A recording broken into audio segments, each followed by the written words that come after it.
We got Rick Bieber here. He is definitely a lot more the authority on this stuff than I am. You know, on his operation, they've been doing no-till for over 30 years and cover crops for 20. So he's a farmer just like the rest of you, and he's been on this journey and done a lot and seen what and doesn't and does work, and we appreciate him coming to share with us. So. Thank you, Tony. We'll see if I can get mic'd up. When the news media describes my voice, they either call it endearing or mesmerizing. I'd like you guys to be able to be comfortable enough to go to sleep while I talk. I'd like to thank you for inviting me to come. And I call this presentation Around the World because there's pictures in here from around the world. Most of them are from my farm. Just about all of them I've taken. But where I'm located at is in South Dakota. It's the center of the North American continent. We get awful cold right now. We're minus 20 degrees at home and calving cows right now. So I don't know why we do that yet, but we do. We've taken this program onto 5 different continents already, many different countries. And the uniqueness that is out there that we all share is we all have sunlight, and our plants are all dependent upon a photosynthetic carbon sequestration. We all share the same carbon molecules, whether they're emitted or sequestered, wherever they're at in the world. They travel around the world. And we all share water around the world. And the water is the transporting agent for nutrients to get into your plants, period. That's it. Okay, my slide advancer is going to not work for me here.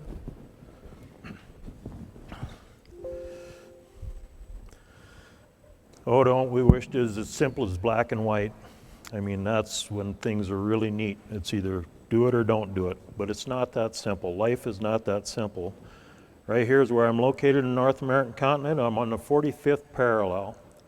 If that means anything to you guys, I'm 2,100 degrees or elevation above sea level. Right here's how our rainfall comes, 425 mils. That's about 16 and a half inches of rain, something like that, 17 inches. But right here's what we have our children grow up on the farm, to the universities, colleges, whatever, to get educated. We think that's the best thing that happens. And we forget about the practical application we can be giving our kids at all times on the farm. And the college professors take all these wonderful ideas that these children have, the what ifs and all those things, could I? And they get told not to think so foolishly. Do as I said. And then Big Ag steps in and say, spend, spend, spend. And that's how our system works today. No. You gotta change. 1 minute. Even presenters have equipment malfunctions.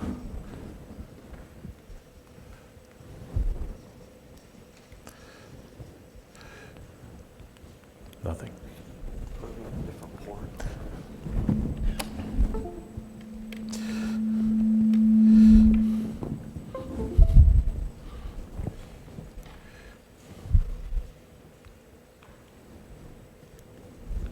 There we go. Maybe I needed to turn it on.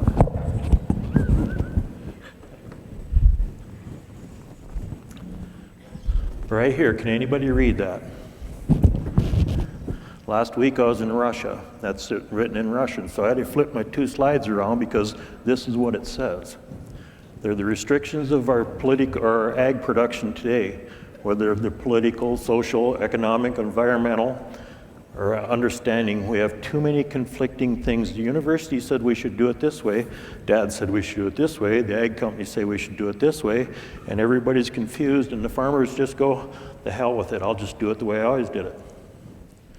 And the way we've always done it causes our production costs to continue to rise and rise and rise. And all of a sudden our farms continue to disappear. If all these restrictions were eliminated, would you farm if you could farm the way you always wanted to farm? And in our system, we could. because we were the product, our farm was the product of foreclosure notices in the 70s that the bank wanted the titles to our farm, a multi-generational farm. And we made arrangements with the bank to service the interest and set the principal side of that debt aside for a couple years if we could cash flow, and they went along with us. So we sold all the tillage equipment to put fuel in the tractors and buy the seed, and we started farming in that fashion. And that's where we went since. And when you can learn to do it without money, it becomes very, very easy to make money. Right here's the costs of what it costs to grow wheat in the world. You can see Australia from 12 to 16 has risen the most. Tony, I think this is a little loud. Yeah. America follows it, France follows that. And then you got Canada, their production costs are going down. Argentina, Ukraine, Russia's are the same way, theirs have been going down. Who do you think's going to win the battle, guys? If ours are going up and theirs are going down, who do you think's going to win it? We have to change this. Okay, something happened here. Yeah, we backed out of our program.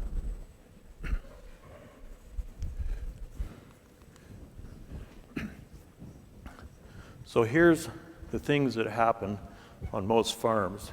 You have the side, that's killing of things. You have your fungicide, insecticide, nemicide, pesticides, and believe me, I've seen a lot of it around the world, whether they're rodicides and snailicides and slugicides, and you name the sides, they come up with something to kill something. Then we have homicide. That's the unlawful killing of. And genocide, that's when you wipe whole societies out. And then you have suicide. They all kill things. But here's the bad thing, you have farmicide. That's when your farm goes broke and the local auctioneer gets called and he comes in and your neighbors tear it apart. This neighbor gets that quarter and that neighbor gets that section and your tractors leave and you no longer have a farm. But the thing that we all do, including our farm, is you have soilicide. And that's when this happens. This is not a picture from my farm, but we have taken on lands that have looked like this already and have fixed them with this system of farming. And then you have this. This is a picture from my farm. And on the hilltops, the corn is starting to show stress, and on the side hills, you got perfect yields. And in the valley, the best land in the world. You can see the old wheat rows through that yet. That's how fast these things pop up. We've rectified these to where we don't have any of them left on our farm, and we've done it with living roots. To believe that research and innovation, humanity can create something better than Mother Nature is an illusion. So on our farm, what we use for an instructor is our soils. We go listen to them. We taste them, smell them, see them, listen to them. You can hear what's going on in your soils when you tip the soils over with a shovel. You can hear things. So here's our spring wheat, mimicking Mother Nature. This is a couple years ago. That's what it looks like. This is just turning around on the fence line and taking a picture of my virgin prairie that has never ever been tilled. Similarity, right? Except there's no rows here. Cool season grasses are coming alive. Here's what harvest looks like here a couple years ago.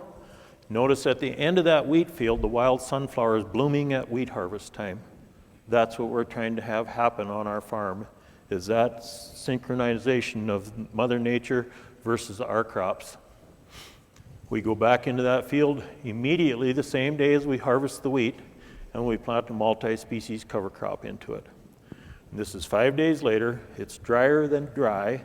The neighbors are all laughing at us, and we got an air seeder following combines, and the air seeder will not shut off until it's caught all 3 of them combines for the day. So the air seeder might go till 4 o'clock in the morning to catch them. That's when it gets to shut down. It's about 5 to 7 days later, it pops out of the ground of that bone dry earth. And I'll show you why in a minute. And this is what it looks like in October. We've had less than an inch of rain on it since it's been sown. And we take and put our livestock on there. Notice the virgin prairies in the background are totally brown, but my cropland is nice and green. And when we put herd bulls on here or something like that, they look like springtime in a matter of months' time. They're gaining 6-8 pounds a day on this type of vegetation. We graze it lightly, and then we always have to remember our below ground livestock. Those are our most important livestock. They're the ones that mineralize our nutrients and give us the free things that we don't have to purchase anymore. So we have to have a living root in the ground for them at all times. The lights are a little bit too high in this room, but up there to the upper right of that Mountain Dew can on that clod of dirt, it's already minus 30 degrees out there, and our grounds aren't froze. There's an earthworm in diapause nest right there, sleeping. We have that happen every year. We come back in the spring and we plant our warm season grass. In this case, we're planting corn. Should have changed that for this today. But it's corn. And we don't pay attention to soil temperatures. We just put seeds in the ground and they come up when the soil temperature is appropriate. Here's what it looks like a little bit later. We come back into that many times and we seed a multi-species cover crop when we top dress our nitrogen. We do that right here at this stage. But notice you haven't seen any soil yet on my farm, have you? You've been looking at things that are on top of the soil, whether they're living, dead, whatever. You don't get to see my soil unless I want you to. This is what it looks like in October. Mid-October, we've already froze multiple times and we still have this type of greenery out there. Okay. What happens is we want to have, in this case, we have the corn. It's a dead plant. It's already done its sequestering for the year, okay? I get to harvest it. Thank God I got 160 bushel corn that year on less than 16 inches of rainfall, no irrigation. And now I have my greenery sequestering carbon yet to feed my soil. When I pull that greenery back and look underneath it, my canopy has all kinds of living things coming up yet. Just like in life, we have the old teaching the middle age, and we have the youth coming up being protected by the middle age. That, by the way, is my grandfather, and grandma's serving coffee. That's my dad to the right of my grandfather, and that's me sitting on his lap at 2 years of age. And that's a radio interview about soil care done in 1958. That's the first time I was on a microphone, 60 years ago. We put the girls on there and let them graze, and they do a remarkable job out there on that. They stick their heads into their eyeballs to eat all that greenery and underneath there. We come back in, we sow cover sunflowers into that. It's a warm season broadleaf into corn residue, which is a warm season grass. In this particular case, this particular field never had any cows on it because we felt the residue was too fragile and the cows would destroy it over the winter with the wind blowing if we didn't get the snow and stuff like that. So we do those management decisions whether we have cows on it or not. Right here's what them sunflowers come up. Notice you can't see where they went in the ground. It's a silent opener. But see how you can see where the depth gauge wheel went over the top of that cow pie? But we still got seeding there. We want to have that happen, and it happens every year for the last 30 years. We capture the sunlight. We do not want any sunlight to ever touch our soil because that causes the soil temperature to go up and down and up and down and up and down. And your newborn babies, when they come home from the hospital, you don't regulate them by having their temperature go up and down and up and down and up and down. You want to have a constant temperature. And the biology in the ground is much more fragile than a newborn human baby is.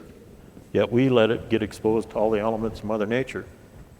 Right here, this single sunflower plant is the wild one. Notice it's blooming at the same time as my planted ones are. This is what they look like, 3,900 pounds.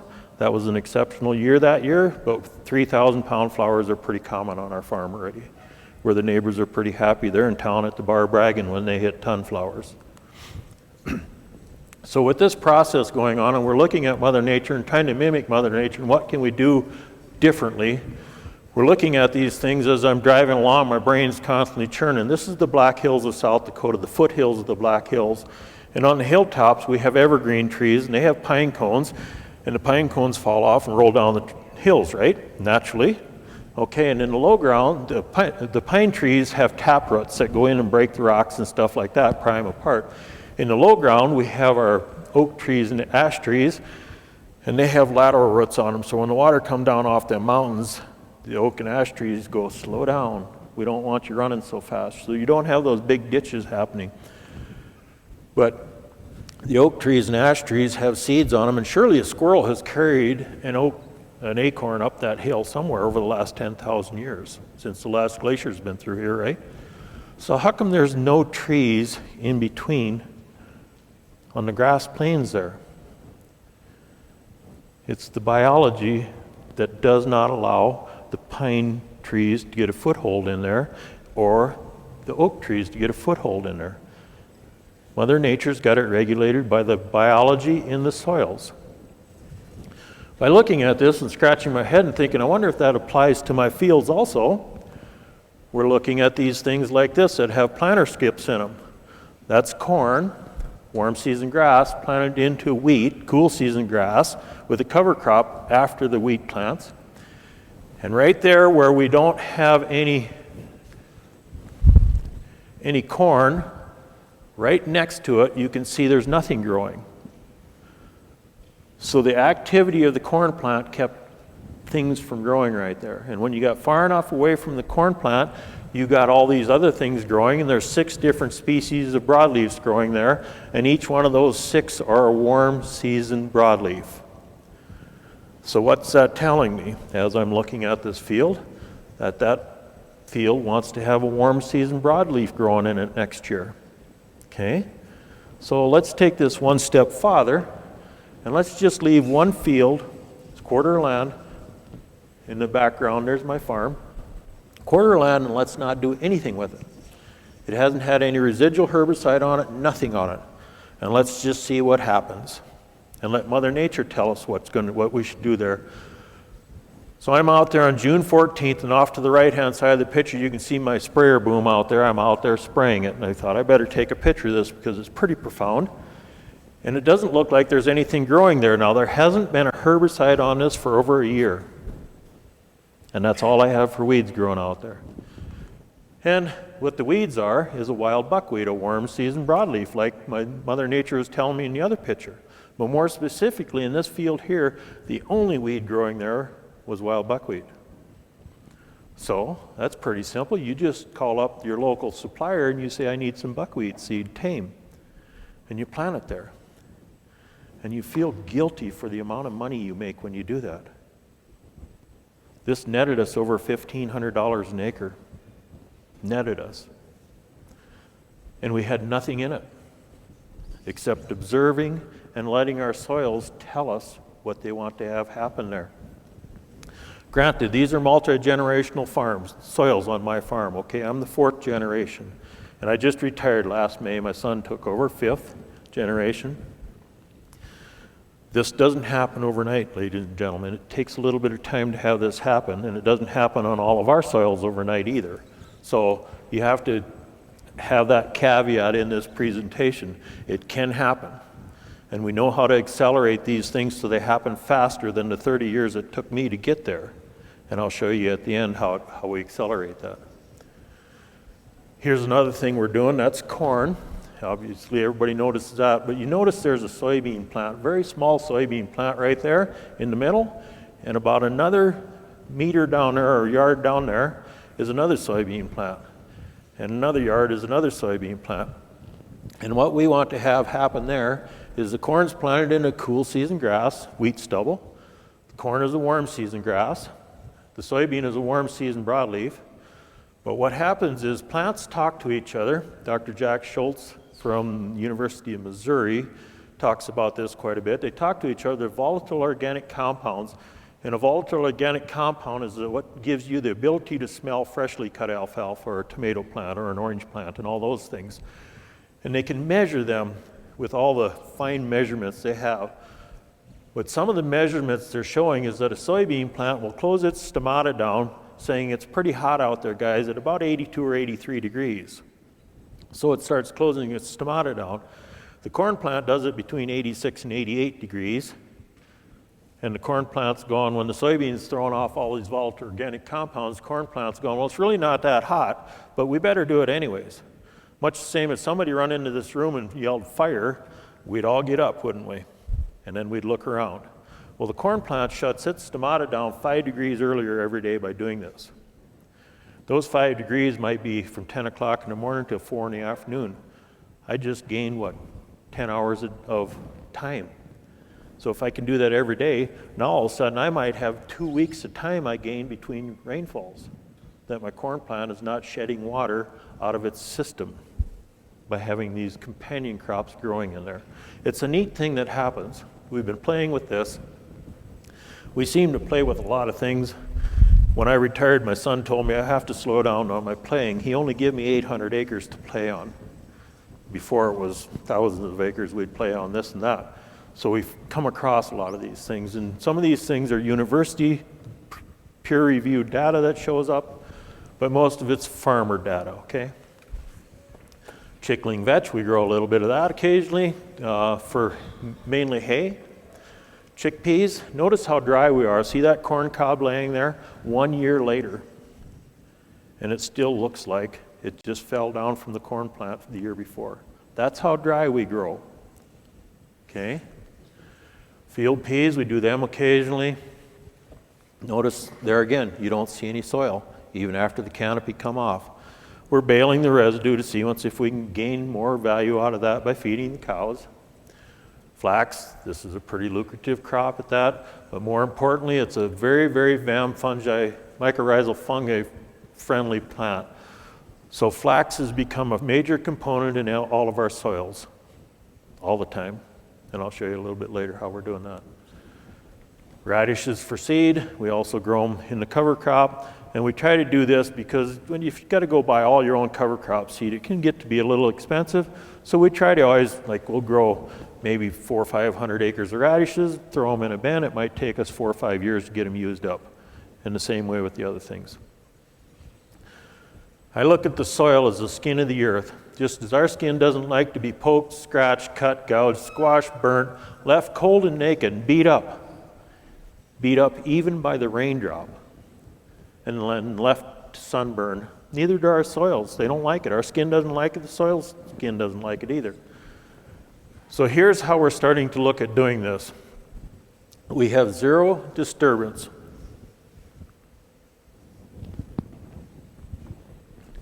And in this case here, you can see the seed slot, and you can see no seed slot in the picture before or the picture after his hands there. Just like when we have to go to the doctor and have surgery on our skin, we go in, walk in clothed, right? We have to take our clothes off, the doctor cuts our skin open, and when he's done with us, he puts a bandage on our skin, right? Where the wound was at, he puts a bandage on so that it's not exposed to the elements. We have to do that with our soils. We have to keep the elements off of our soils, and then you put your clothes back on. So in this particular case, you cannot see where the seed slot's at. We want that to happen every year. Right here's what the neighborhood does. Because big businesses come out and told them, hey, you got to put these fancy residue cleaners on, you got to put this on, you have to have the warmth, you have to have this, you have to have that. They promote it so they can sell it. They don't promote it on soil health benefits, they promote it so they can sell it. So they can get your money to put in their pocket. And I'm here to tell you, maybe you should keep your money. Okay, right here's how we plant our corn. Silently, you can't tell where that corn planter went except residues pushed over.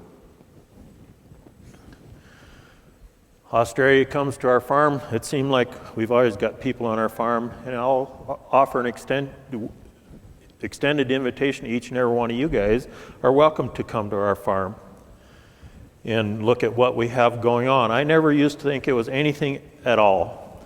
Kind of like George Washington's mother. George Washington was just her little boy. To the rest of us, he was a grand man because he was first president of the United States. Once I started traveling around the world and looking at all the soils and all the damages and stuff like that, and I'd come back and look at our soils, I'd realize what we have is something really, really, really unique on our soils. Okay, this is SANFA, South Australian No-Till Farmers Association. The guy on the right there, that's the fat guy down there is me.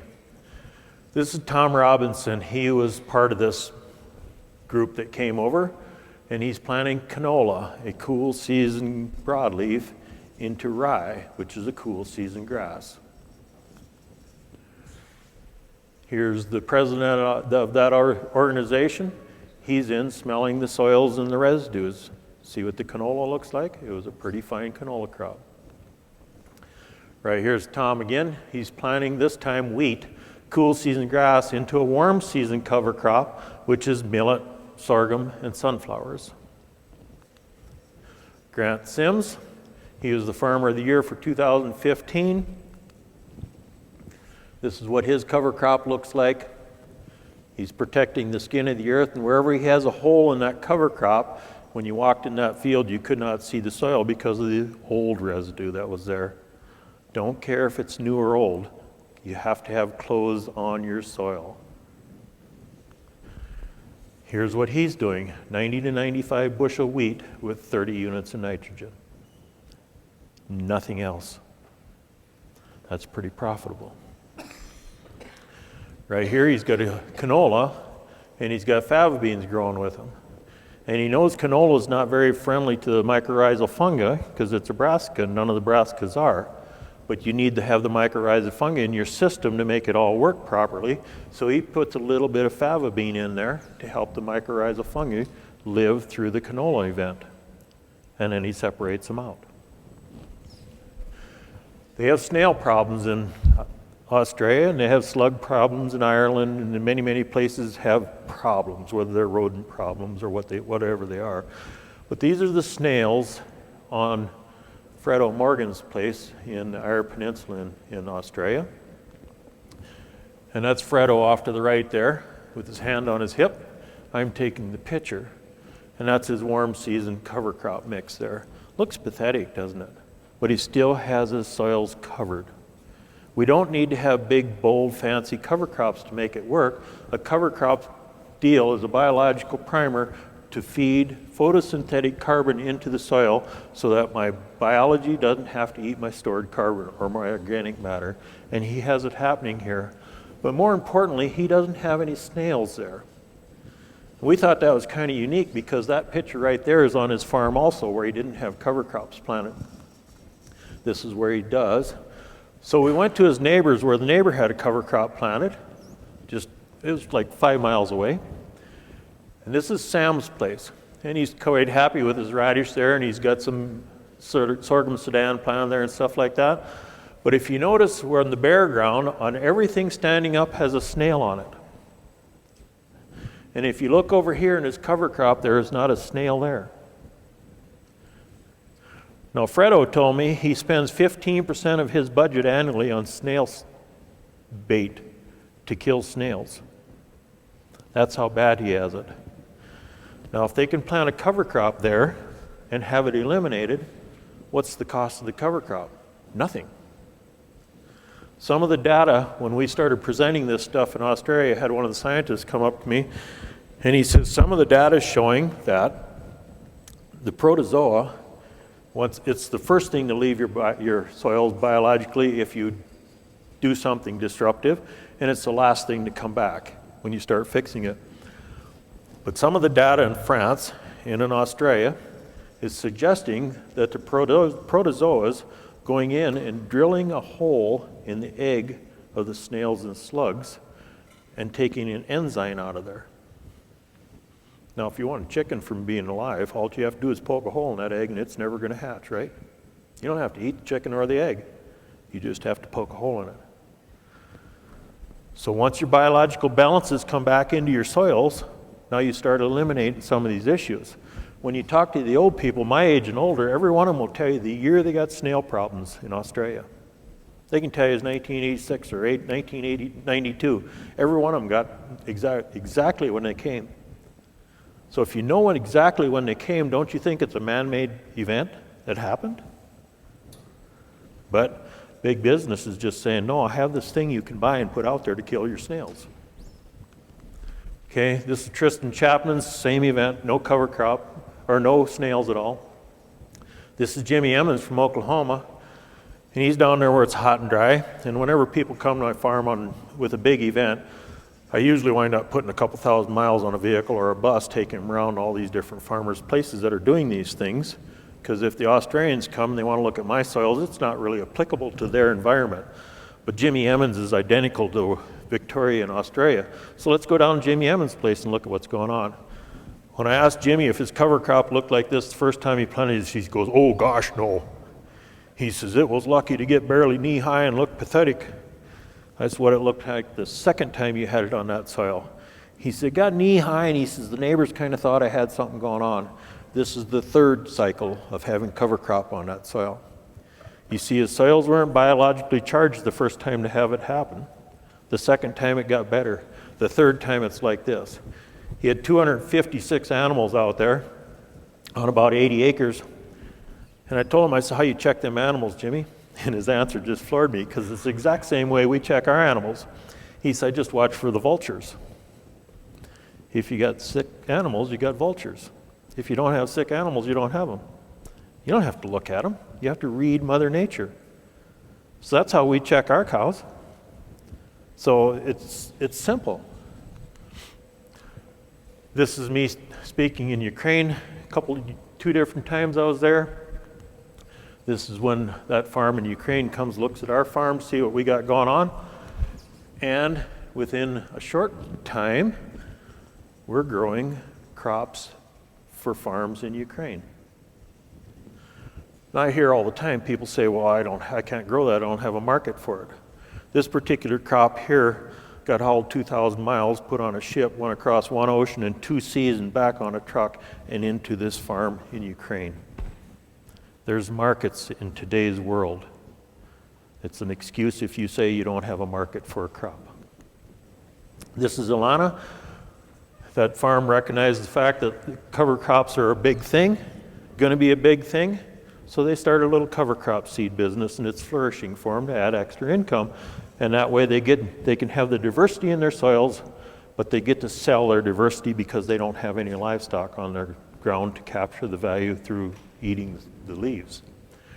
This is the Russians when they were on our farm a couple years ago.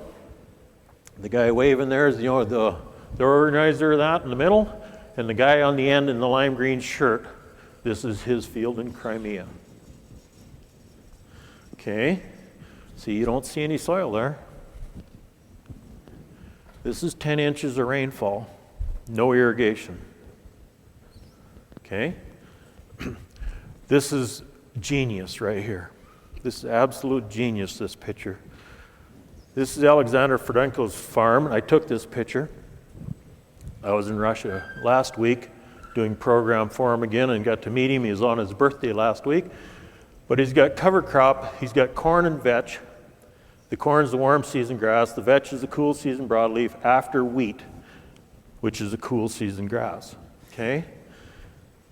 The next crop he's going to have is the warm season broadleaf. The reason this is such a genius is because he's got his cash crop as wheat off the first year. He plants his corn and vetch out there, so he's got a legume sequestering a little bit of nitrogen for him, okay, as legumes do.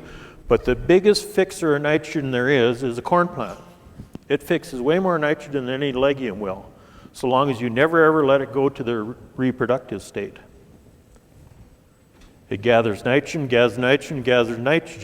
and the instant it goes to the reproductive state, it says you can't have it because I need it for my own production. Okay? And in this case here, it's planted after the wheat crop. It's never going to go to the vegetative state, so it's going to sequester carbon the whole time. A legume sequesters carbon through the bacterial event.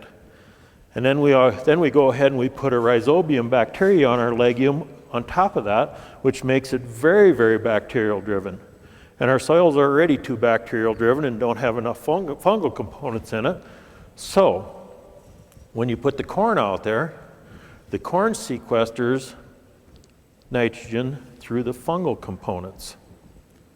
So now you have your fungal guys being fed also. What he did with this field the next spring is he planted buckwheat out there as early as he could possibly plant it, hoping it would freeze off. And it did. And the reason he wanted buckwheat out there is because the buckwheat puts the gas out into the soils, which releases phosphorus, makes it plant available. And then he planted sunflowers in there. And when he was on my farm in 2017, his sunflowers are growing, and I asked him how they were, and he doesn't speak any English, I don't speak any Russian, through interpreters. I asked him how it was, and he just goes. And when I was there last week, I asked him how them sunflowers turned out. He said just shy of 3,000 pounds an acre, with nothing except that planted. It's remarkable how once you start listening to your soils and understanding how Mother Nature functions, rather than how the university says it functions, or the government says it functions, or how Big Ag says it functions. This is what he wrote to me through Google Translate when I was on his farm. We've been waiting for this moment. This is Gavin Matthews. He worked on our farm for 2 years. And he's telling his dad all the time what's going on up here on his farm, and Dad wouldn't really believe him because Gavin was just a 20-year-old wet behind the ear boy, and he don't know nothing like all wet behind the ear boys. So his dad come up and looked at what we were doing. It's kind of, this is remarkable enough. So Gavin went back down and kind of got his dad talked into not selling the residue to the local dairy, the straw. Let's keep some of it on there. So this is the exact same field where they just did a little trial. It's about 30 meters apart, or about 10 meters, 30 feet apart, these two pictures. One has the residue removed and one doesn't. That's it. Okay? Right here's where the residue was not removed. They had a little spot they just left stand to see what happened. The rest they chopped off, sold to dairy again. It's because his dad's in charge. These are not my pictures. These are just some pictures I snipped off the internet, because this is what's happening in the eastern part of South Dakota, and it could very well happen here in your area. They're going in, they're planting 2 rows of wheat and leaving 2 rows blank. And then they're coming back and they're planting soybeans in there. And then they're coming back and they're harvesting the soybeans. Or harvesting the wheat and let the soybeans grow. Now, I'm not advocating you grow soybeans in this part of the world. I think soybeans should be outlawed and not allowed to grow in any part of the world because they're so detrimental to the soils. Okay? But that green row there could surely be a diverse cover crop growing in your system to where you got a cash crop of wheat to sell, and now you could start grazing your animals. And you have a living root at all times. That could surely be a 12 or 15 or 20 way cover crop mix right there instead of soybeans. This is in Ireland. I took this picture. It was 26 degrees outside. I walked across the ice in the road ditch to get this picture taken. You don't see any frost damage on them leaves at all. Right there, that's a sunflower plant right on the right side of that nice, beautiful canola flower. 26 degrees outside. They have slug problems everywhere. There is not a slug, leaf, eaten thing in this field. Same thing. You have the protozoa back in the field taking care of the slugs. You have your biological balances to your soil. So now all of a sudden when your plants are taking their nutrients up, they take them up in a fashion that they take up only the nutrients they need, and they don't take any excess water along with that nutrient because they only want the nutrients, and the water is the transporting agent. So now they have the right amount of water. The cytoplasm within the leaf, cell of the leaf, is the one that regulates the sugar to water content. And if you don't have too much water taken up, the plant doesn't have to put too much water in the leaf, so now the sugar to water is at the right ratio. So now it doesn't freeze. Because when it does freeze, the temperature gets too cold and the water has to expand. There's a place in the cell for the water to expand and contract, and it doesn't burst your cell walls and kill them anymore. Okay? The other thing that happens with this whole event is when you have things like that, your insects don't bother it because our insects eat simple sugars. When you have everything balanced right, you have complex sugars in your leaves. So now your insects can't eat the leaf anymore because they can't process the sugars. Gareth come back in there and he planted camelina in there with 0 inputs. Same way. When I was there and he took this picture, he said, I'm Catholic. I think I'm going to have to go to confession for the amount of money I'm making here. It's a sin that happens when we look at it. It's almost like robbing the bank. Here's this fava beans with a full cover crop growing in underneath there. Anybody that grows fava beans knows chocolate spot is a nasty thing for fava beans. And usually by this time the leaves are almost brown. There's not a spot on a leaf when you put the cover crops in with them. The Burns brothers, you guys that grow corn for silage, this is a fantastic thing here. This is in Nebraska, and they run green cover crop seeds. They did a field day down there for a couple of years ago, and they asked me to come down and be the guy that stands and talks. They left a little spot that they didn't plant corn in just to see what the cover crop would do it by itself. But what they did is they planted their corn, they planted the cover crop all the same day. And it all come up, and when you went into the cornfield, it looked pretty much the same as this. They went ahead and sold that for silage. And they left just a little bit of it stand to see if it hurt the yield. Okay, the cover crop hurt the corn yield for grain by 15%. You know, that's a hit. You don't want to have that happen. But they had planned on selling it to the dairy for silage. But they were just doing the farmer testing. The silage was 1 full point higher in protein where the cover crop was at. Now, if you're on a dairy or you're on a feedlot, what's the most expensive thing you buy? Protein. Energy is cheap. So if you can get your silage pile to be 1 point higher, makes a big difference. And what Brian told me, the really neat thing about this is after we chopped this whole field off, he said all the cover crops grew back because we never cut any of their growing points off. The radishes, they took the leaves off, but didn't get the bulb. So they just greened back up. So they didn't have any winter erosion at all on that field. And then they got the dairy guys to bring some of their open cows over and graze them again. The roots are awful powerful. They can do all kinds of things for our soil because on the mountainsides they can break the rocks apart. Here's what they do in our soils. See how they fracture them? So we're mimicking Mother Nature, and Mother Nature's animal was the buffalo, okay? So in order to do the buffalo and get everything to graze like we want it to have, we have to have some kind of diversity out there for our animals to have a balanced diet.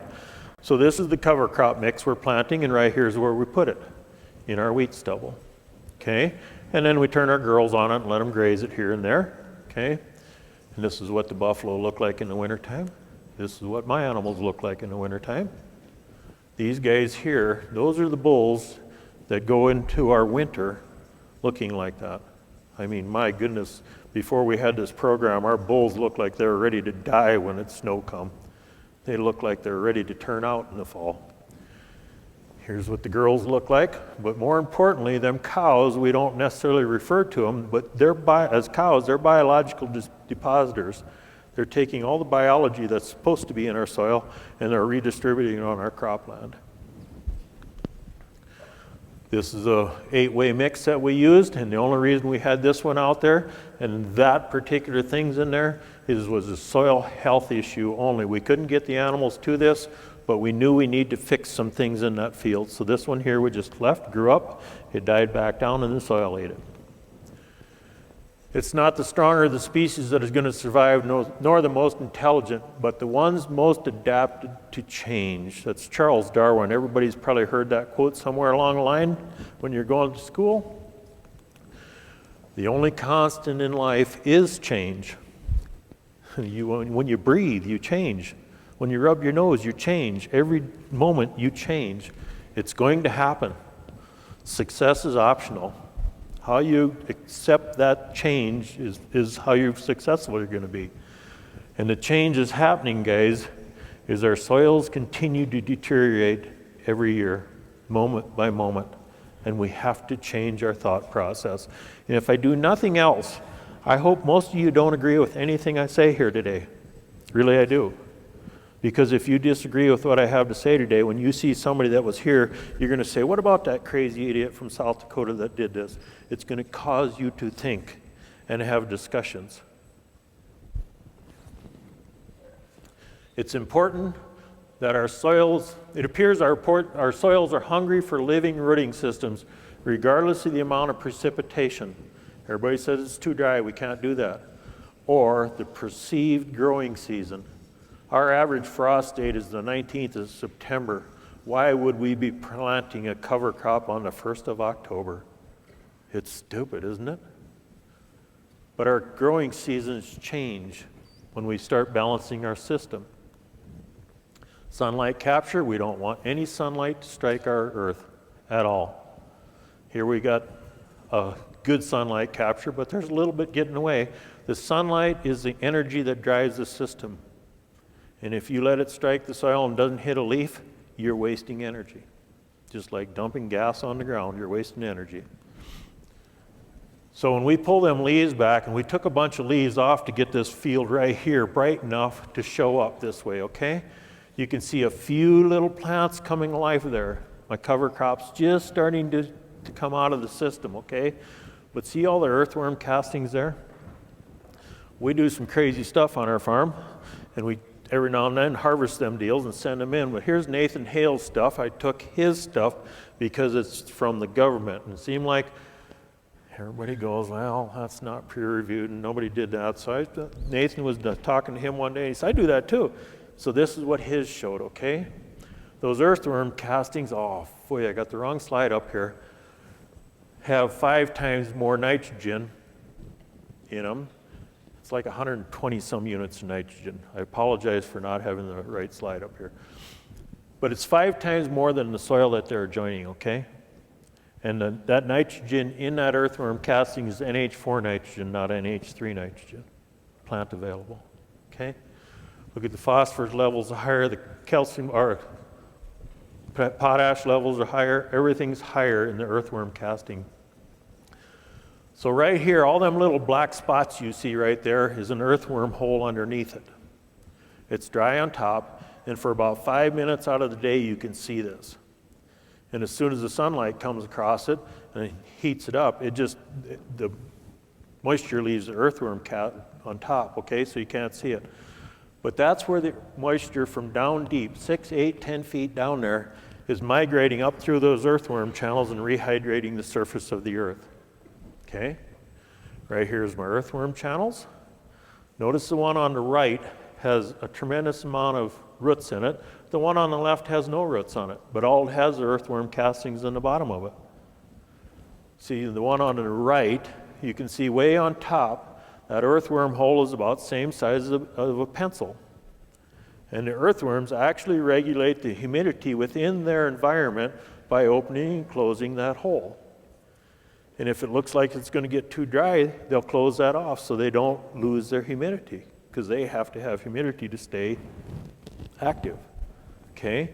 So they can regulate that moisture that's going to escape out of there. Here's my earthworm. I sit right on the edge of the glacier, and these are some of our soils we get to farm in. We have gravel, we have sand, we have clay right above the gravel. We have everything all on one spot. And we're growing these crops on this type of soil. But you notice where the knife's in the ground, you can see the earthworm channels go up and down through there, and they don't care if it's clay or gravel or sand. They're just out having a good time. Whatever causes the earthworms to do, they do. Here's what happens when we get very dry in 2012. This is how far our soils have come since 2012, only 6 years ago, okay? This is where we started getting into the multi-species cover crops and the constant roots and all 5 of the soil care principles that they outlined earlier in the film. This in 2012, we're going, here's where we need to be. Okay, see the earthworms right there? They're in diapause state. They're all curled up, going, it's too dry to function, so they get their mucus on them, they swirl around like this, and they form a little cocoon. And the mucus seals it off so that they don't lose the humidity within their body into the dry soils. Now just imagine if you went out there with any kind of tillage event at all, vibration in itself will crack that very, very thin slime that they have, and now the earthworms just dehydrate and they're gone. Any tillage, any vibration, even the stuff underneath the tires of your tractor will do it. Okay, so we need to be looking at that in a little differently.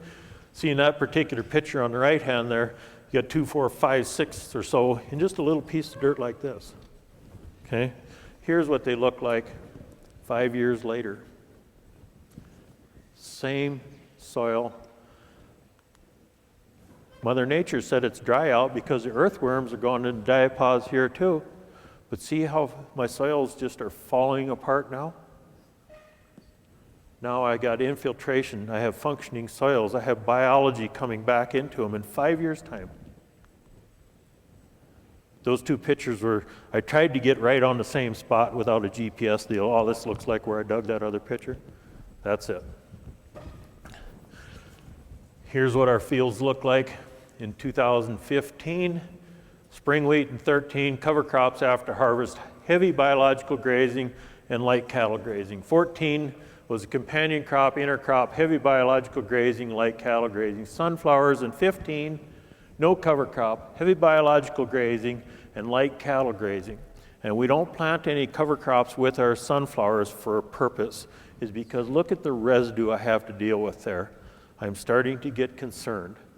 And how do I get rid of residue? You can take a match and burn it off, which is disastrous, or you can let your system eat it.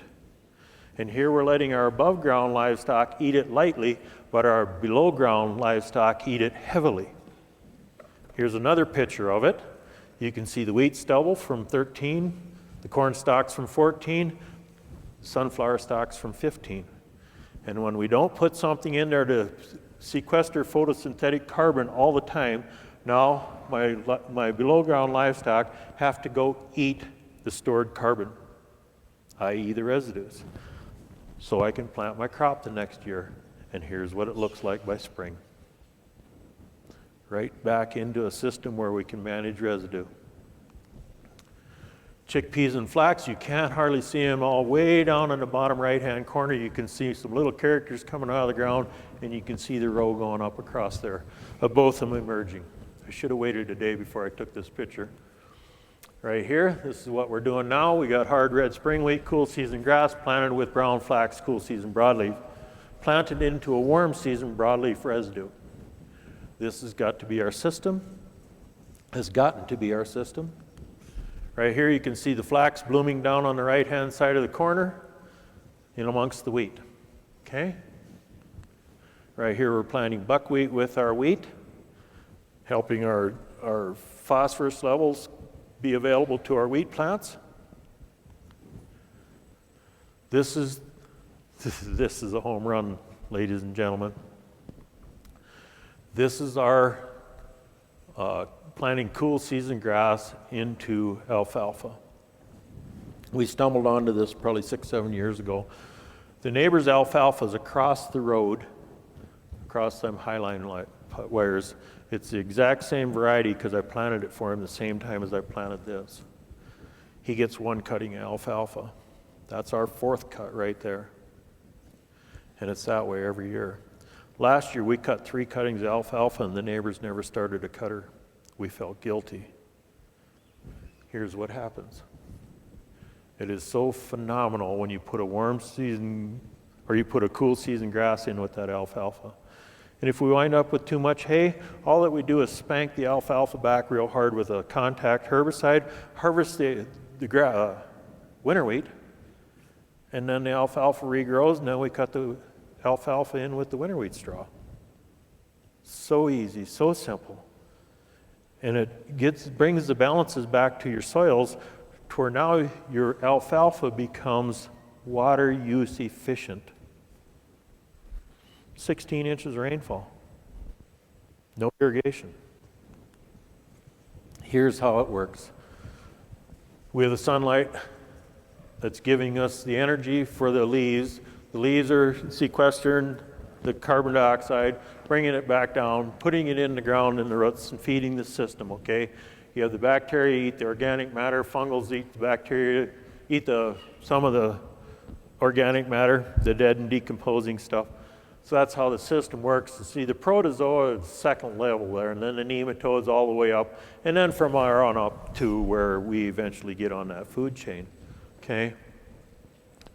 Protozoa, we've seen, eat bacteria. Protozoa are 30 to 1 carbon nitrogen ratio. Bacteria is 5 to 1 carbon nitrogen ratio. So the protozoa have to eat 6 bacteria to become 30, right? So now they're 30 to 6. But they can't be 30 to 6 because that's an imbalance for them, so they poop out the nitrogen. And the nitrogen they poop out, the 5 nitrogen molecules they poop out, are NH4 nitrogen, plant available. That's the mineralization, if you went to college, that you learned that they never explained to you, okay? So here's what we did on Bieber Farm.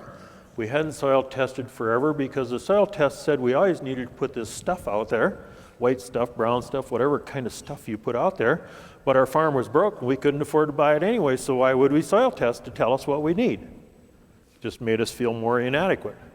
So we never did it until we come along. And when I wanted to retire, I told my son what I wanted for a retirement check. And he wouldn't even utter that figure for 2 years.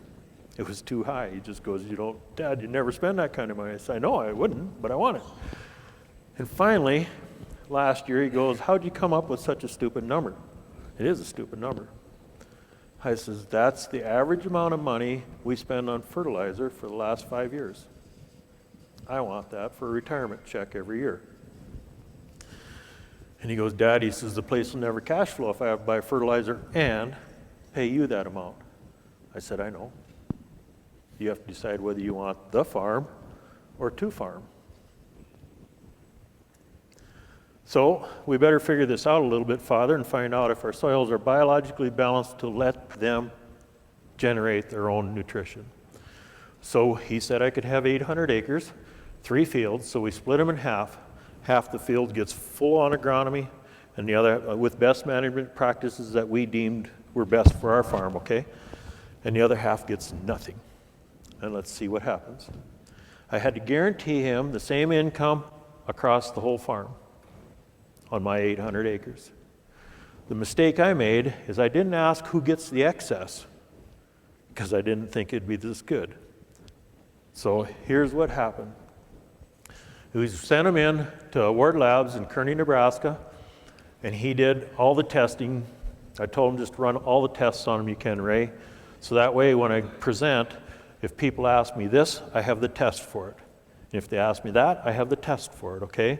So we did this on all the farm, on all these lands that we thought were biologically balanced. So it shows up as I got 64 units of nitrogen down there, where the ppn there converts to 64 pounds of water extractable nitrogen on this particular field, okay? But when I look at it a little farther, here's the Haney test, how they quantify my nutrients. It says I have $154 worth of nutrient value on that field, okay? And when I presented this in Australia, the National Australian Bank was sitting there watching. They asked if I couldn't come give this to their headquarter bank, and yeah, I guess I can. And when I got done visiting them, I said, why do you want to know these numbers? They said, well, if we can add that to a financial statement on a farmer's financial statement, perhaps it'll make his debt to asset ratio change so that he can get a lower interest rate. My question was, because I always want to play the devil's advocate, I said, do you want to have a higher value on his asset side so you can borrow him more money? Discussion ended real quick.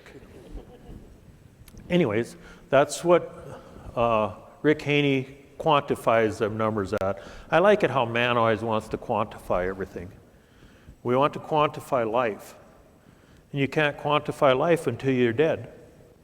You might think I'm a pretty good guy right now. But I might do something this evening, you might think I'm a pretty bad guy. You can't determine until I'm dead what the quantity of my life, quality of my life was, or quantity of my life was. But here's what we had Ray do also, is tell us what it is. And the bold one is the same picture you seen earlier that said I had 64 units of nitrogen out there. Okay, if you look up there, it shows nitrogen, 2,780 pounds of nitrogen I have in that field. Why would I buy another 100 units that Big Ag said I need to have to go with my 64 pounds I already have to make a 150 bushel corn crop? It makes no sense. I have to be able to access these things that are going on in my soils to make it become so I don't have to spend the money. Field number 3 and 4 on the bottom have been fields that have been adjoined to each other, okay?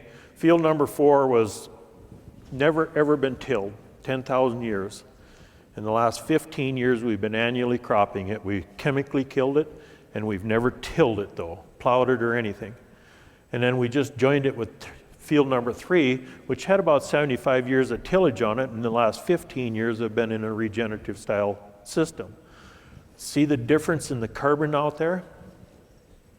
And the carbon is directly related 10 to 1 or 11 to 1 nitrogen. Okay?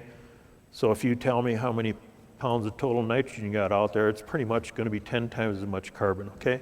And those numbers, regardless where you're at in the world, pretty much come out the same. And I've seen a lot of these different soil tests from people from Ireland or Australia or Russia, though, hey, look what I got here. So that's why I know these commonalities are so similar, even though we think our farms are very unique, because I have 82% clay or I have beach sand. And on our farm, it's a big farm. We go from beach sand on the west side of our farm to the high 60s clay content on the east side of our farm. And this works regardless. It's 40 miles from one corner of the farm to the other. Field number 1, low in the center on top there, has 41,860 pounds of carbon on it. That's one that's been in our family forever. And it's also one that's been the longest in our regenerative practices.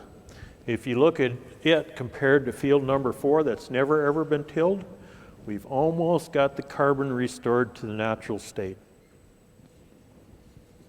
Okay, with this practice. But here's what we're looking for. Those other tests were good tests for curiosity side. But here's what we actually want to have happen, is we want to know what our biological balances are.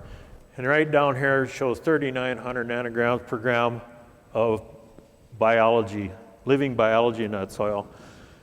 And when I'm talking to Ray and Lance down there at the lab, they're saying that they've seen numbers higher than that, but they don't know if they've ever seen numbers more balanced than that. Because down here on the right-hand side, you can see my gram-positive and gram-negative bacteria are about equal. And I have both the saprophytic and symbiotic fungi in the soil. But more importantly, in the middle of the winter, when nothing ever shows up as living, I have protozoa there. And they're the guys that cycle everything. So these particular fields were about ready to go. But as we think we get to know everything, man thinks he's the most smartest thing in the world, and I definitely am not. But there's a lot of people that got a lot of different symbols behind their name that say they are. When you get way over here, this number right down here in the corner, we have 40%, 39.77% in this field that the smartest man in the world cannot tell you whether it's a bacteria, fungus, what it is. They can't even identify it. It's undifferentiated life yet. So these tests aren't refined by no means, but they're an indicator for us. But here's where we're at. We're either very good or excellent on all of our balances according to man's interpretation. So we have this deal happening here in our field where we didn't have photosynthetic carbon being sequestered by the leaves of the corn plant, and see my biology come in and ate all my residue out of that field right there in that spot. Just, I didn't have something feeding them. Okay, right here, which ones of them would you rather eat? You want to eat the fresh one, right? Right here, I forced my biology to eat my stored carbon. The most expensive carbon, the most expensive vegetable right there is the one in the can. That's the last one you want to eat. But I forced them to eat it right there. I'm in Finland, standing in a rye field. He's an organic farmer, and he's quite proud of his rye. But here's what the raindrop sees, okay? You don't see that, do you? But that's what the raindrop sees. Right here, I'm in England. About 3-4 days earlier, this is Ireland. 3-4 days earlier, this field of wheat made between 105 and 110 bushels an acre. Pretty nice wheat field, isn't it? Hold the coat up like that. Right there's what the raindrop sees. Okay? We'll see if this thing will work for us here now.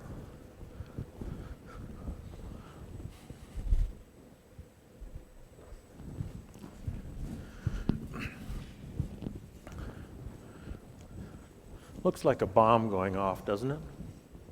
The energy of that raindrop. See how destructive it is?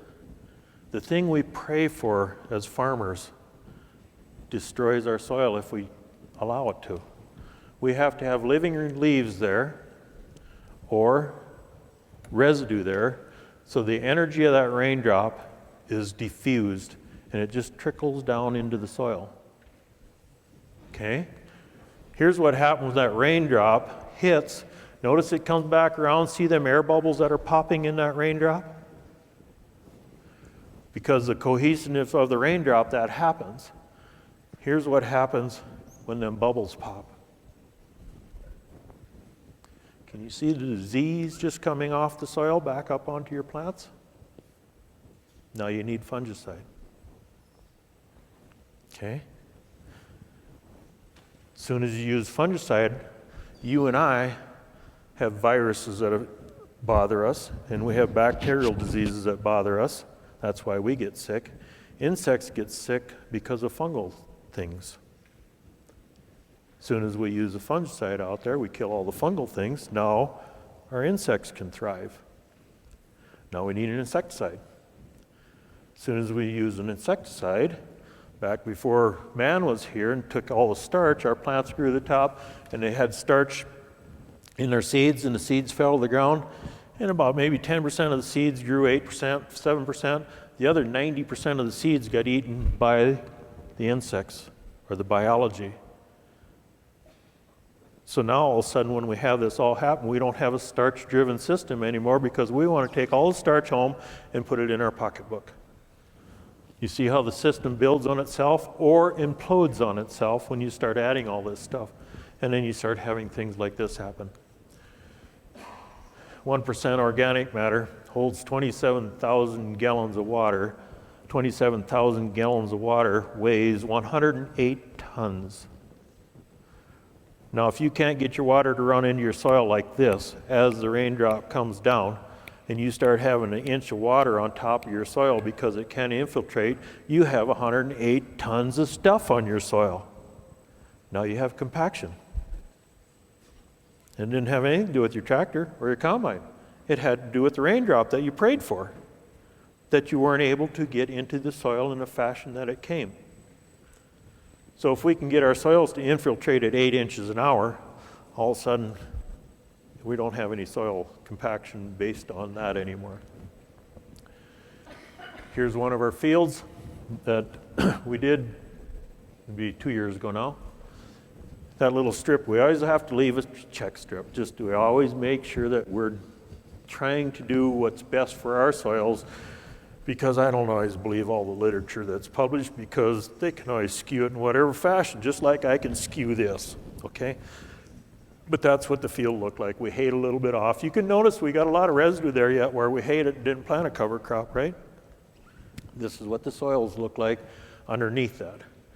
Okay, the one on the left come off where there's no cover crop. The one on the right come where there was cover crop. They're 2 paces apart. And I didn't dig them out of the ground. I had somebody else dig them out of the ground. I was a picture taker. When you show this to anybody, they'll go, oh, I like that black soil on the right, on the left. But if you show it to a soil biologist, they'll say they'll take the right-hand side every time. The black stuff has got dead stored carbon in it because it doesn't have any sequestering going on at all right there. And the right side, because all the little guys, when you put them under the microscope, some of them are blue and some of them are yellow and some of them are green and some of them are white. They dilute black down because they're alive. But as soon as they all die, you see the carbon, which shows up as black. Here's where we planted a cover crop on the right side of them hay bales, and on the left side was a neighbor who told me I'm absolutely nuts for planting this field because it's too dry, nothing will grow. You notice where he hayed his wheat, over there, that little stack of 33 bales, where we hayed our wheat, and you can see about the same amount of ground out there. See the production difference? Plus, I've got 1,000 cows I got to feed. I got a second hay crop coming on. So it's amazing what happens with this stuff. There's what the corn looked like right after, or the next year when we planted into that. This one here, we were really, really nervous about because, see, we got soil showing now. We hayed that off a little bit too late. We should have taken a little earlier so we got a little more growth back on it. But we got a little, you can just see a trickling of soil showing. We were very nervous about this field. Okay, right here's, we're getting to the end of this thing here. Right here's the full-on agronomy package. Cost us $49 an acre to do this. Notice down there on the bottom of the corn, on the soil down there, you can see a few weeds down there. Corn cobs look decent. October's yield. We wound up with only 7 inches of rain this year. A very dry year, but we still had 70 bushel corn, okay? Right here is zero agronomy. See how clean that field is underneath there versus that one? See the cob difference? Yes, we hurt the yield. Right here, we're 72 bushel. Right here, we're 64 bushel. But this was $26 an acre more profitable doing this on one of the driest years we've ever had on record. Okay? This is where we are since 1987 was the very left-hand chart when we started no-tilling. And the blue is corn, and that's water use efficiency numbers. 3 bushels per inch of water we got, okay? And then when we started no-till in the 90s right there, it went to 4 to 4.5, 5, right in that neighborhood there. Okay, 99 was the first year we did cover crops, and we're on a 3-year rotation there. So it takes 3 years for the cover crops to show up, okay? So 2001, at that 5.4, we get a little bump up on that one right there, but being we're on a 3-year rotation, 2002 didn't have that cover crop in the sequence yet because it was still that rotation, oddball, oblong rotation. 2006 was terribly dry, but by 2007 and 8, we got a couple of years that are getting consistent on us there. By this time, the university's out doing some research on our farm. They had 96 peer-reviewed cover crop trials going on our farm, and everything showed up pretty nice. In 2011 is kind of like when we gone, we're not going to do these 6 and 8 way mixes anymore. We're going to do 14 and 20 way mixes. We're going to put cows out there. We're going to have constant roots in the ground in our cornfields, not just cover crops after the wheat fields. That's where we went. See where our numbers went? And they just stay in there. So it's pretty impressive what's happened. I don't know. I can't answer you why, except it's happening. Leave it alone. It's working. But here's the main thing that happens. Depending upon what survey you look at, in the county I live in Corson County, South Dakota, we're the first, second, or third poorest county in the nation, economically. Everybody just left. In the early 90s and all through the 90s, there was land laying that the weeds grew on. Good farmland. Some of that we rented, and it's growing 150 bushel corn. But everybody just left, and the farms just exploded in size from 3,000 to 40,000 acre farms, because it was just pick whatever land you want and go talk to the owner and they'll rent it to you, just to keep the weeds off of it. And that wasn't good either. And we were part of that, where our farm got monstrously big. And over the last 5-6 years, we've gotten rid of 15,000 acres. We need to get rid of another 10,000 because we can't take care of soil at that size. We can get it covered, 120-foot sprayer at 20 mile an hour is 300 acres an hour, day and night. Poof, you got 3,000 acres covered in one day. Not a problem. We can do it, but we can't take care of the soil doing it. And as we keep putting more and more and more and more into the soil, or into the inputs, our profitability keeps going down and down and down. So, okay, maybe if I just rent another 5,000 acres, I can use the same equipment and I can spread my equipment costs across there. That mentality we have that we have to get bigger to get more efficient, to get more profitable, is absolutely asinine. Pardon my French. It's actually the opposite. As you start intensifying your system, you start getting more and more profitable. It's just most of us farmers don't want to work. We become drivers instead of farmers. We sit behind steering wheels and windshields, that's it. And if you add up the hours you work, actually work, you work less than 2,000 hours a year. And the government official has to work 2,080 hours to get his paycheck, but we don't want to work that hard. So here's what happened. 25 years ago, we were wheat fallow only, and our local co-op would handle about 3,000 bushels of grain a year. And then they sold a little feed and did all that stuff, and they had 6 or 8 employees. With today's system, our local marketplace has exploded to the point during wheat harvest, they'll handle 300,000 bushels a day, 400 semi-loads a day for 30 days. Corn harvest, same thing. Sunflower harvest, same thing. Before we only had 1 harvest. Now we have 3. And then we have the soybean guys in there, and we have the flax guys. We have all them little other things in here too. Now they hire 60 to 70 employees. But as our community died when everybody left. The show hall left, the bars left. There's 1 grocery store and a community of 800 people. That's all that's there. That's it. The church is closed. These 60 or 70 employees, the majority of them live 70 or 80 miles away and drive to work every day because they can't get their wife to move to that community anymore because there's nothing there. So the balance is off. The balance is below soil, below ground, left. And it didn't take a generation for them to leave above ground. So it's a disaster what's happened in our local area there. Here's my earthworms. When you till your soil, they're going to come to my field because I have a comfortable environment for them. Here's cover crop on a very, very hot year of 2012. It came up. It didn't do anything. Neighbors laughed at us. We had a couple thousand acres like this.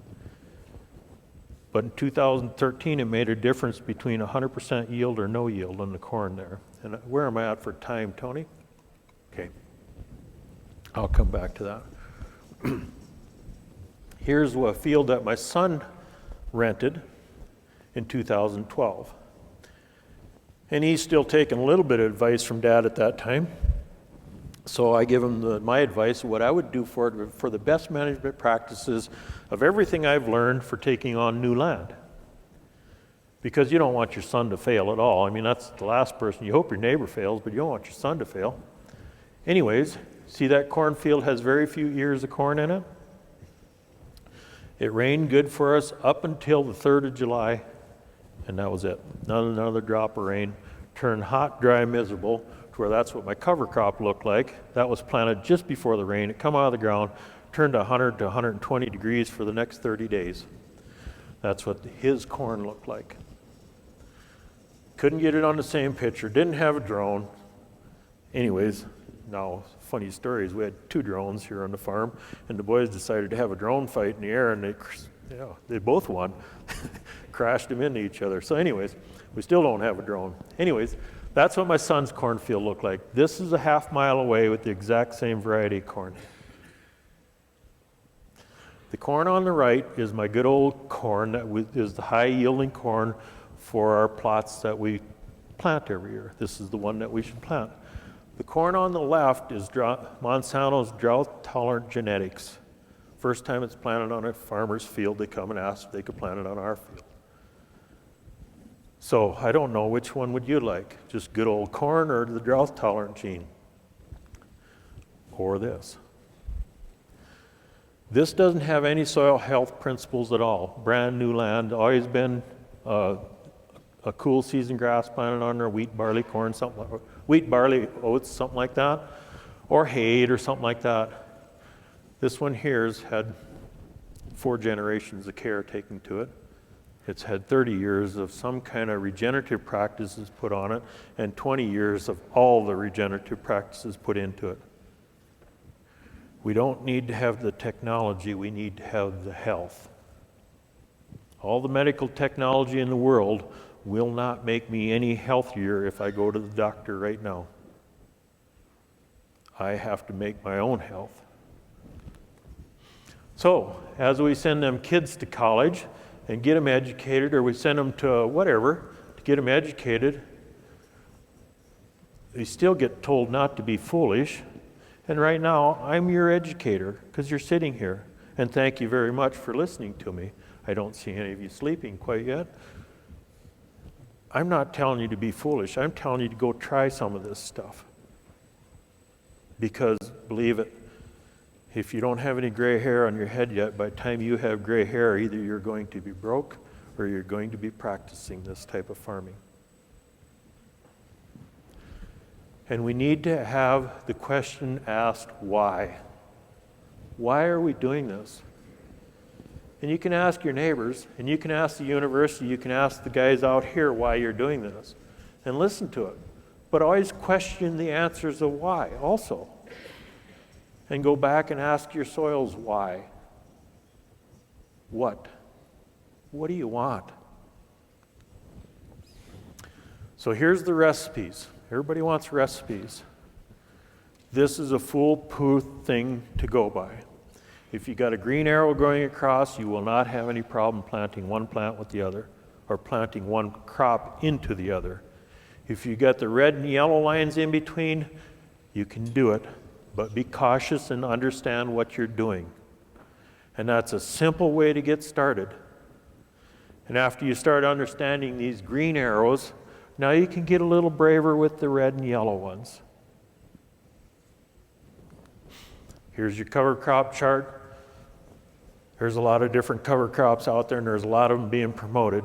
And we actually were taken out of the CSP program. I wound up paying back 2 years of payments on it, and we had 2 payments coming. So it was a big check I wrote back saying, I don't want to do that. Because I was supposed to plant something in my cover crop mix that was not indigenous to the North American continent. And I refused to do it. But their little plan said I was supposed to do it. We don't need to drag seeds around the world to do this. Use the seeds that are local or relative to the local ones that are out there. Our native prairies have between 100 and 150 species of different things growing in them at all times. Why can't I find a first cousin to that? You've seen I had wild buckwheat up there, and I went and found its first cousin, tame buckwheat, and it works. Rather than dragging the latest, greatest thing from Africa here because you think you're drier than they are. You don't need to do that. Thank you for touring Beaver Farm with me. It's where the sunlight's captured, water is used efficiently, and the carbon molecule is used to stimulate the soil biota into feeding my plants. That's what it's about, is cycling the carbon molecule at all times. I got to apologize. I was going to do this lake test at the beginning. We got any time left, Tony? Okay. We'll do this lake test here. And those of you who have seen this before, we're going to do a question and answer more on a breakout session here later this afternoon. So if you have any questions about it, or you want to get any in-depth conversations about this, we can do that at the breakout session. We really didn't have a grand idea how to set that breakout session up, but we just thought if we get enough stimulation going on in this session here, we can just carry it into that one. But these slaking tests are a way of finding out whether or not your soils have any stable aggregates within them. And this one here is a no-till irrigated field, okay? And the water should just go into this, and the cohesiveness of the glues within the soil particles themselves, the aggregates of themselves, which should hold it together. It's supposed to, okay? And then this one right here is a highly tilled field, and they're relatively the same soils, okay, as close as you can get as far as you can't have one tilled and one not tilled in the same hand, okay? But they're relatively the same. And in this particular one here, there are no glues, the glomalins and things like that the biological things glue all your soils together with. They're not there because you don't have any biology. And what we've noticed on our farm is we've taken our clay soils, and we can actually take our clay soils and put them in our hand like this that are very, very rich in biology. And you can do this with them 60-some% clays, and you let go like this, and it rolls off, and you don't hardly even have a dirty hand. Toward the unhealthy soils, when you do this with clay, pretty soon they're stuck, and you can't even get it off your hand. So now, in our clay soils, we can actually go out there and seed them during a rain if we want, because water is cohesive. It wants to stick to itself. You've seen that in the raindrops. And the glue that the biology puts in the soils actually wants to keep them soil aggregates stuck together too. So if you go out there with a single disc seeder, the soil is not going to stick to the blade anymore. So it allows you to seed in a lot different environment. But we'll put these both in at the same time and see what happens. And this one here, I got 3 of these that broke apart on me. So we'll put all 3 of them in and see what happens. And it's pretty much a typical event of what happens is the highly tilled thing, the degraded soils, as the water starts rushing into the whatever pores are there, it just explodes apart. To where this one over here, you can see it's bubbling a little bit, the air is coming out, the water is going in, and it remains stable.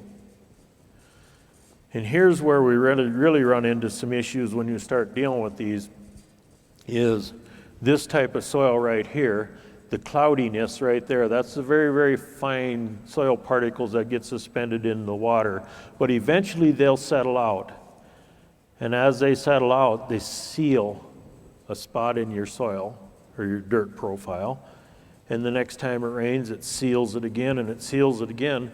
And pretty soon you have an impermeable layer down there. And we look at it and say it's compaction.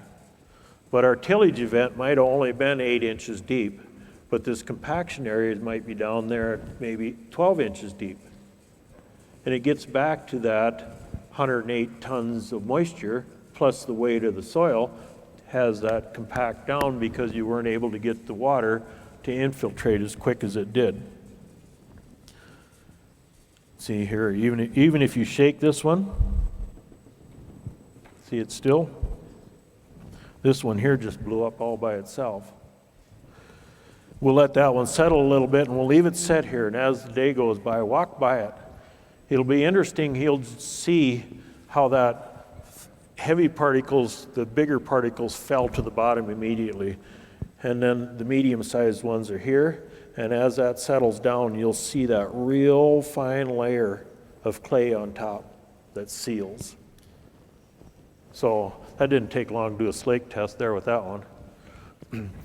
One note of what we've looked at doing as we're traveling around all these different places and speaking and showing soil care and things like that, we noticed that the farmers in Ireland are telling the same stories as the farmers in Finland or United Arab Emirates or Australia or Tasmania, wherever we're going, Bulgaria.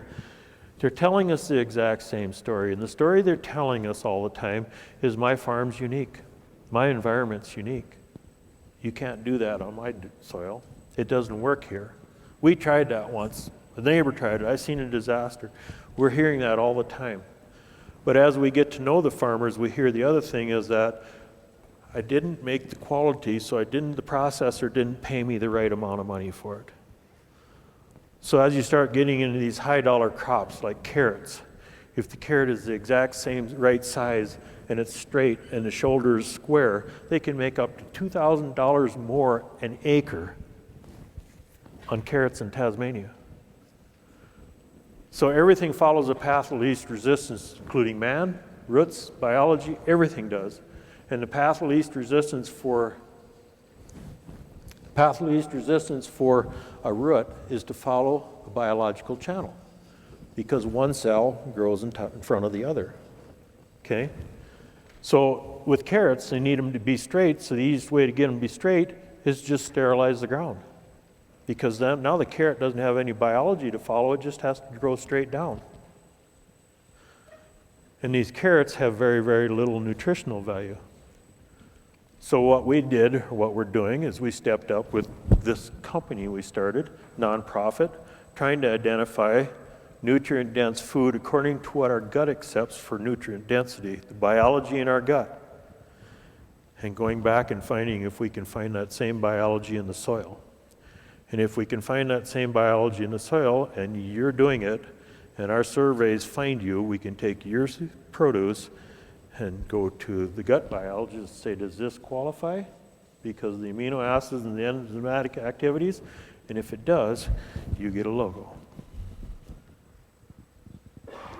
Pretty simple.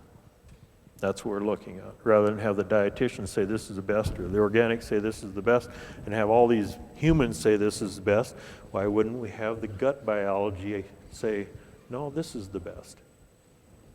So that's what we're trying to do, to get farmers to be more engaged in soil health, because healthy soils make healthy people.